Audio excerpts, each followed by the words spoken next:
Welcome, nerds. Today we're going to be talking about The Blood of Hercules by Jasmine Moss. That's Moss? what, yes, Moss. Every time I read her name, I'm like, is she related to Sarah? But there's only one S. No, that's true. Okay. But we absolutely love this book. Yes, I'm obsessed. I died dead, laughing. I loved it. Oh. I've been telling literally everybody I've talked to, you have to read these books. They're so good. They're really good. It's got a lot of feels, but I just love the banter, how hilarious she is with her best friend who is like an invisible snake. And yes. She's also my favorite character. Oh my god, she's my favorite. It was so fun. This was such a great time. Oh, Nyx lives rent free in my head. As I wander through life now, I absolutely what would she say about this? What would she try to get me to do? She would want to murder everybody. Murder or sex or murder. That's all Nyx wants, and I'm here for it. It's great. Okay. So what do you think about spice level? Oh, spice level for this one, the first book. It's like it gives this vibe like there's a lot of spice in it because there's so much longing and yearning and everybody's so down for it, but it doesn't actually happen. Yeah. I mean, you get a little bit right at the end. Oh yeah. And I mean, not much. Nope. But it feels like it should be very spicy. It was like I didn't miss it. I felt like there was more, and I reread it, and I was like, yeah, there was none to the end. So I'm gonna give it like 1 chili pepper. Yeah, I'm gonna give it a quarter of a chili pepper. A quarter? I mean, we did more than this here. I cut the chili. I know, but it was the one scene all the way at the end. Waited for the whole book. I mean, I guess some of the scenes with the Petrov and Achilles too. Yeah, that's true. But I guess I was so in my head, I'm like, she's just this poor girl. I was like, just needed her to have a release that she never got. But you're right, there probably was with the siren scene. That was pretty hot. But Petrov and Achilles are definitely goading her the whole time by doing lots of dirty things to each other. Yeah. So I mean, There's not a lot of detail. No. There wasn't. For the last scene, that very last scene after they get married, when they are like, you can kiss the bride, and then everybody leaves, and they're like, can we kiss you? And she goes, yeah, and then they didn't mean on her mouth. They did not, and she didn't know that. Yeah. But you know what, this is actually, though, I love that spice level for this book, too, because it's you're so invested, and it's such a good story that the small doses there are that are not closed door, but not detailed, and then you get to the end and you're like, bam. But by then you're so into everybody and so ready for it. This is a good intro book if you want to get a little smuttier than you have been. You know that I love a slow burn, and this is the slowest of burns. But it's so good. There's so much story and comedy in it that I didn't miss it. I mean, but can you call it it is a slow burn because her mind betrays her because her body wants some of these things, but she also hates these people. She does. This is a forced marriage scenario. It is. Okay. But I wanted it. I know. Fair enough. Yeah. So trauma level. Where you at with trauma level? So, I mean, her backstory is traumatic, and what she goes through, some of the cruelty throughout, but. I mean, maybe a 1 or 2. It really didn't hit, and she was so strong through it that it didn't feel as I agree. traumatic. It didn't feel as traumatic, but if you would have took out how well she took all the trauma with her humor and her personality, and it had been someone who it would have affected a little different, this would have been a pretty high trauma level. Yeah. But it wasn't, because she was just like, you know what? I'll just die. This is fine.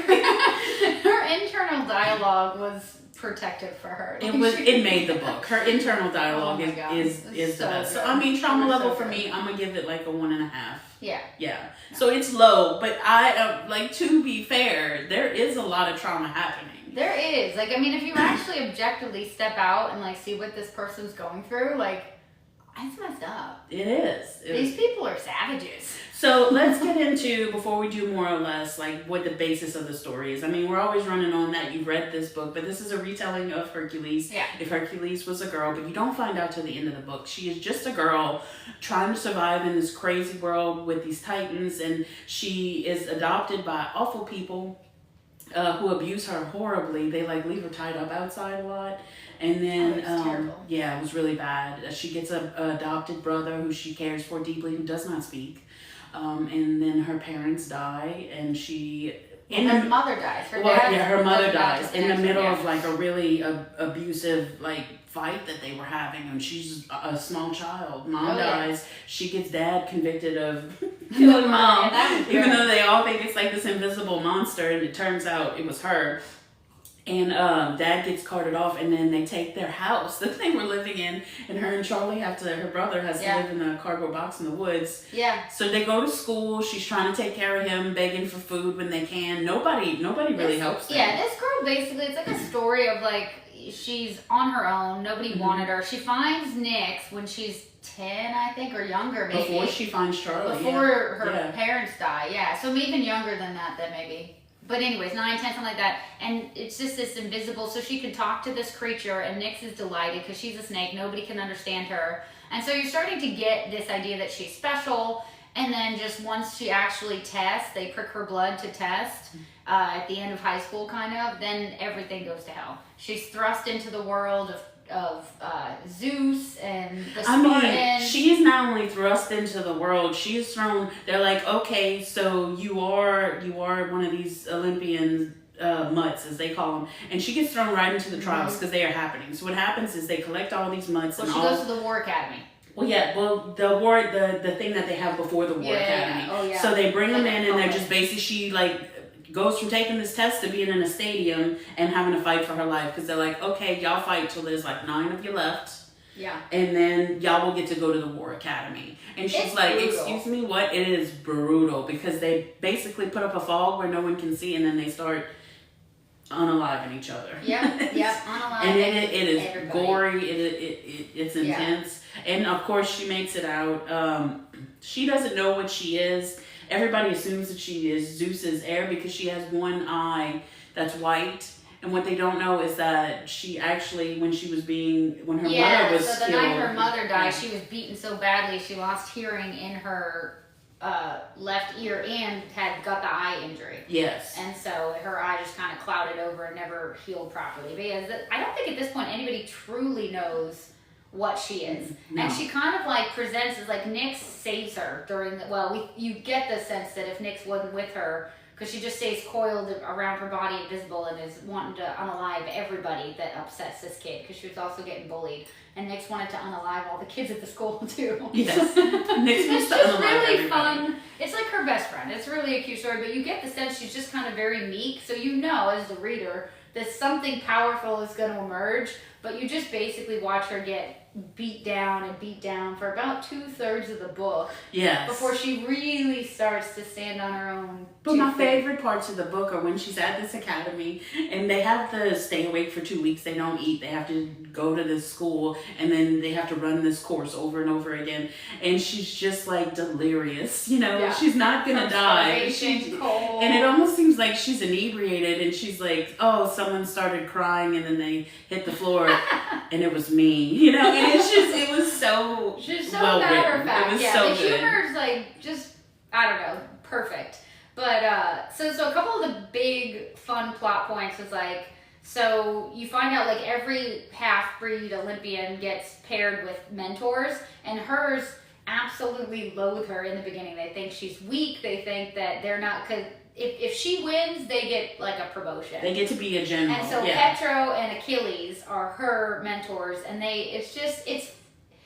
it's kind of funny because it's like they're awful, but you kind of start to like them too, and it's like this weird dynamic between the three of them. It is a super weird dynamic because Petrov and Achilles are in love. Yes. They are in a deeply loving relationship with each other. Mm-hmm. Now they still sometimes incorporate other people, but on the whole, like Petrov and Achilles they're ride or die. 100%. Yeah. Oh yeah. But they take a turn at a certain point throughout all this where they start to be nicer to her, and it really creeps her out. Yeah, that creeps her out. And then there's the other big, I think, kind of main. So there's this whole, you learn about this, I think, kind of in the beginning, so there's the Titans are the ones, these creatures that just kill everybody, the monsters. Yeah. And there's the Spartans that are the Olympians. Mm-hmm. And then there's the Chthonics, which are like darker, stronger. So the Chthonics have magic that can actually hurt people. Come from like Hades, more like a dark magic. It's more of a dark magic, but with the Olympians, they have powers like shields and being able to do like really cool stuff. And then Chthonics have powers that can actually harm, and it comes under the umbrella of Hades and Persephone and like the dark, like there's you the say, army of this kind of Olympian Spartan world. Well, they then are a part of the Academy of Death. What was it? Yeah. Oh, the Assassins, the Academy of Assassins, the ones who killed the. It's they really call them out in the second book, because you're either a Assembly of Death. Oh yeah. You're either a part of the Olympians or you're a part of the Assembly of Death, and the Assembly of Death is who goes out and kills the Titans. Mm-hmm. But they're so powerful that they wanted to limit their power. So what they did was they put this new law in place. Like all the gods voted to put this law in place, and they're obviously outnumbered where they can't. They have to be married by like 22 or 23. By 22 or 23, and they can't marry another Chthonic because they're worried about it. They don't tell them that they can't marry another Chthonic. They just tell them that they have to be married, and they know that there are no more Chthonics. So at the end that comes into play, because they both decide to marry her, because they were like, you didn't say we couldn't marry another Chthonic, you just didn't think that there were anymore. So there's this whole subplot in the book where at some point Augustus, I don't know that Achilles and Petro realize it until like more the end. Yeah, they don't realize. So Augustus and Heron are basically, Augustus is a professor and Heron is running the track that they have to run the circuit. So no, he's on the ship in the water. Yeah, because he's running the circuit. That was part of the circuit. So whenever they start running the circuit, he's like watching everybody swim in the water, because they have to swim, climb a mountain. Yes, they have to swim, climb a mountain, run for so long like this, all kinds of crazy. Yeah. So he notices her immediately because she's swimming, and the kid next to her dies, and he's like, oh, she was trying to kill him. I really like her, she's cool. But he realizes, and you don't find out until the end of this book, he knows immediately she's Chthonic, because she accidentally kills him with her power. That's right. She doesn't know. Yeah, she has no idea. No. She thinks one of the other kids is Chthonic. Yes. And so she has no idea who she is, but Carrion figures it out, tells Augustus, because they're like besties.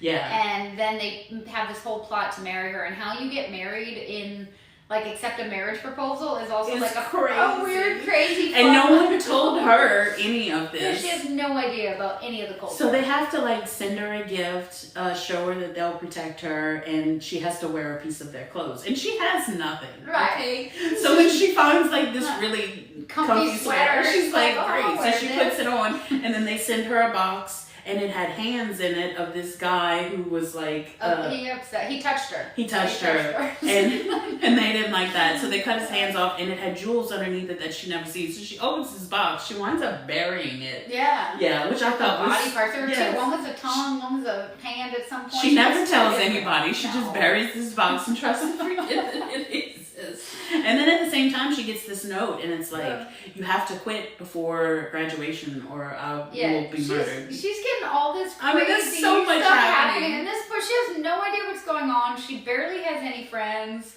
Like, she's just poor little thing trying to live her best life, trying to survive, and she is against all odds, continuing to survive. One of my favorite parts of this was like when they're trying to figure out, they're like, what is your power? And everybody besides Augustus and Heron thinks that she is an Olympian. And then she starts talking to these sirens and stuff, and she's like, oh my God, I can talk to sentient creatures, because nobody could talk to them. They never learned their language. She's been talking to Nyx her whole life. Yeah.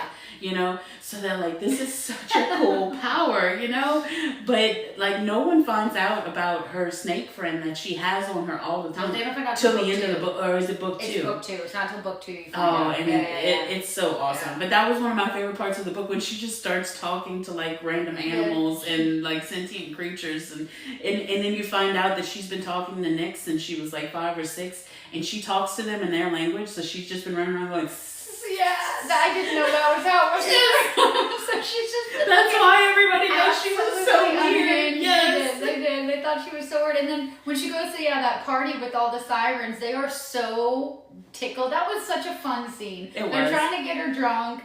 They're trying to get her to loosen up. Like, how many people have you slept with? And she's like, none. And they're like, oh, they all just start crying. And it's so funny. Because they're such like a sensual being. It's, oh my god, the book's really funny while also having a really good plot. Oh, it's such a good story. It's such a good story, but the humor is just dosed in. And even one of my favorites, so part of it they have to bond. So as part of the going through the war academy, they're supposed to get a protector. And so they bond with an animal, becomes their protector. And it's so funny because like Augustus, he's this big, like intimidating, I think he's the son of like the god of war, right? His mother's the god of war. So both Augustus and Charon are princes of whoever they're... Yeah. And I think that Augustus and Petro are actually brothers. I don't know, brothers, cousins, something. They're like half brothers. Yeah. I mean, it's very... there's only so many guys. It's very it really but is. like this big, he's just a super huge, powerful guy, and his powers, like he can basically kill you by like thinking it. Like he can melt your brains. And he's got like this tiny little angry raccoon as his protector. Oh my god! And I love it so much. Oh, I forgot what his name was, but he was the best. And he's so angry. And he's always like braiding his hair. And he like hates Alexis in the beginning. He does. He does. He's like so pissy. All of the animals actually, because I can't remember what Achilles and Petra had, like dogs or something. They had like really intimidating. Beasts. And like they all hate. Well, you think they all hate her. But I think they're scared of her because they can sense what she is. At one point, at the end of this, when she after she gets married and decides to leave, she takes all of their animals with her. They all She's like her. They all get mad at their owners. The raccoon especially. But it's just like Pogo, I think was his name. Pogo, it was. Yes. But it's just such a fun, again, like all this crazy stuff, starvation, war, murders happening, and they're like, got these cute little creature protectors. But part of their training is they have to go in towards the end of the academy into this. It's like a special forest, and you have to go bond with an animal. And she keeps going in there, and the animals are afraid They're of her. all afraid of her because what she is, she doesn't know. She doesn't know what she is. So she keeps trying to like talk to animals. They keep running away, but she finds this like weird looking little puppy thing, and it's just like dying. She had to like pull a stick out of its mouth because it's eating sticks the wrong way. Right. Like instead of running around with it sideways in its mouth, it's running around with it long ways, and it keeps choking on it. She's like, oh, it's okay. And then like she leaves and comes back, and they basically tell her that like when you find an animal to bond with, you like ask it to bond with you, and if it doesn't, your brain melts. Yeah, if it doesn't, you die. Yeah. And so like on the last trip into this, like I can't remember the word they used for it, but basically this like it's inside the school, like the basement of school, but this asshole guy who was bullying her is like trying to attack her because he's bonded with some bird or something. Yeah. And so Fluffy Jr.'s, that's what she lovingly named this really weird little half dog creature that eats sticks, is like the only thing near her. And so she has not asked him to bond. She has not done anything. But when she gets threatened by this kid, she's like, I bonded with Fluffy Jr. And he's like, no, you didn't. No, you didn't. And then Fluffy just like, I think he tears a chunk out of this kid's calf. Like he just goes absolutely And she feral. bonds with him right there. Bonds with him. And what was great was that Nyx had told her that if she tried to bond with him, she'd kill him. So like Nyx finds out and she's like, oh no, you didn't. And Nyx is so funny because this whole time, like, Nyx is just making these comments that are either like, we should murder everybody, and Alexis like, no, we can't, or she's like, you should sleep with everybody. And she's like, what are you doing? Like, she's so dirty. I love Nyx. Sometimes she's like, kid, I don't think this is for you. Like, I just loved, she was everything we needed in this book. She really was. She made the book, so that was fun. So, like, the big reveal when you get to when she goes to this academy and she does all this stuff, she comes back out. And they're getting ready to graduate. She gets captured by Zeus's heir, and he tries to murder her. He takes her and her, Augustus's sister. Yeah. And he traps them, and there's a Titan coming, and they're like tied up. And she gets out. They make it out just in time. They almost die.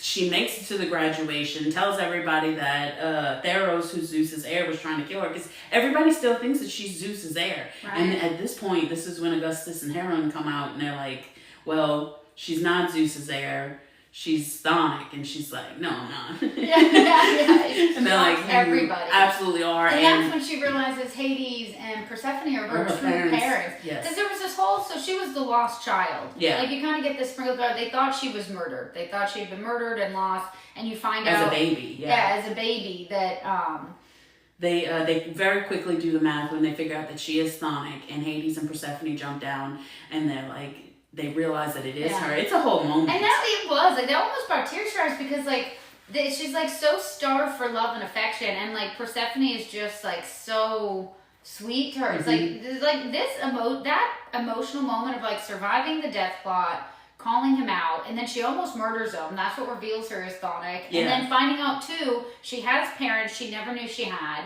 And then she's also betrothed. All at one time. All at one time. Chapter or two. Like, she went from being like a human girl who lived in a cardboard box from the beginning of this book to like finding all this stuff out, and that she is actually betrothed because she accepted the gifts not knowing what she was doing. Yeah, that was so messed up. It was so messed up. There was no consent here, people. They did have feelings for her, but that's not how they went about it, because they wanted to make sure that she didn't marry anybody else. Yeah. And honestly, if they hadn't done it, she'd probably wound up with Achilles and Patro. Yeah. Because they were also very interested for the same reason. But Achilles and Patro, I don't think, had feelings for her like Augustus and Charon did. They just wanted somebody they could marry who wouldn't destroy their relationship with each other. But they were like, they both say that they do like women. They were definitely fond of her. Yeah. But it was the whole Charon and Augustus thing, like, was so weird, because I think they hated her at first, but I don't know, just like watching her Augustus was struggle. so mad at her for doing this, because he thought she did it by choice, and he felt like the women shouldn't have to go through this trial, and she was doing it to say, hey, women can do this Which too. I love. Does he not know how his war worked? She got thrust into a He didn't know murder. for a long time. He didn't understand that she was just forced into this. So after all that happens, she doesn't have a moment to decide what to do with this. Zeus starts saying, well, if you're Chthonic, you should join the Assembly of Death. And not Patroclus and Achilles, Charon and Augustus are like, hey, well, she's an heiress, and heiresses don't have to participate in this. And she basically tells everybody to shut up. I'm going to do it. Yeah, she's just fed up at this point. She's like, I'm so sick of all of you. You know what? Let me walk into more murder. Don't care. Yeah, she's like, actually, if I've died, great. Yeah, I think that's basically her vibe at this point. So once she volunteers for the Assembly of Death, they can teleport. They say this word domos, and then they appear somewhere else. So she teleports, because she has been missing her brother this whole time. Yeah. He's still living in the cardboard box out behind the trailer park. And they were raised together. I think when Charlie went to her, he was like 5 or 6. And so she was his protector. And then at that high school thing, she goes off to take like whatever, I don't know, not the ACT, but the Olympian ACT. And then they prick her blood, and she just immediately gets cast away. Nobody knows where she, there's rumors in town, he saw her eventually on the TV. He did. Oh yeah, that's right. You find that out later. You find out later that he did know that watching the game. Yeah, because they do televise a lot of this stuff, not the academy, but the stuff that happened before and the graduation after. So he had an idea of what happened to her. But yeah, she goes to save him, and they find her just like cuddled up with her brother in the cardboard box, and like, what is going on? Yeah. She's like, this is my brother, and I'm not leaving without him. And they're like, we wasn't gonna make you leave without him. Like, we're gonna take him with us. We're all going.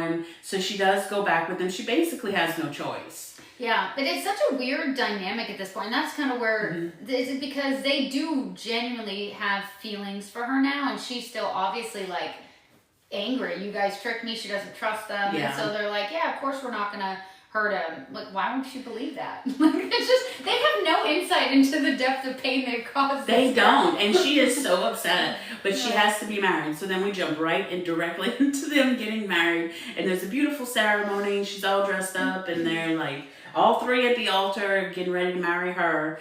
And then at the end, the guy doing the ceremony says, okay, now you may kiss the bride. And then everybody gets up to start leaving. And she's like, that's weird. And then, and then the guy leaves, and it's just them. And they're like, may we kiss you? And she says yes. And then they do not kiss her on her lips. And you waited your entire book for this. Yes, and it was good. It was a solid scene. It was not everything that I wanted it to be, but that will be in the second book. So give me more, give me less. What could you use more of in this book? I don't know, because like normally if there's not a lot of spice, I say more spice, but I don't know that it would have lent itself to the story anywhere in between. Like, it just wouldn't have fit. I could have used, give me more, I don't know. I loved the amount of humor. I thought that was really well done. I don't know if there's anything I honestly would have wanted more of. I could have taken a little bit less of like hardship and strife. I mean, like, I got the point. Yeah. This is like, they were really driving it home. They were really driving home. Maybe if anything, maybe a little bit more of her like, fighting back sooner. But I mean, I really love this book. Like, I thought it was well balanced. Yes. I thought it was pretty well balanced. So I'm gonna say I could have used more spice. I was a little disappointed at the end that was it. I was like, I could have used one more scene or just She like. wasn't ready though. She had zero experience. She was ready. She was, and I think they. I was ready. I think they wanted that first time to be when like they knew she still hated. Like they knew she still hated. Oh yeah. So they wanted. They wanted a little more consent. They were. The consent was yes. I will give it that. I could have used less time at the academy. I felt like that went on for quite a while. Yeah. While it was really funny, it was a little repetitive. Yeah. But it lent to the story. I love this book. Yeah. So overall rating for me, 5 stars. Oh yeah, no, 5. This is a 5-star read for me. I love these books so much. Yes. Yeah, 5 stars, absolutely. If I could give more, I would. I really enjoyed them. Well, y'all stay tuned. We're going to be doing the second book, The Bonds of Hercules. Yeah. So I hope that you enjoyed this one and then join us for the next one. Thank you. Bye.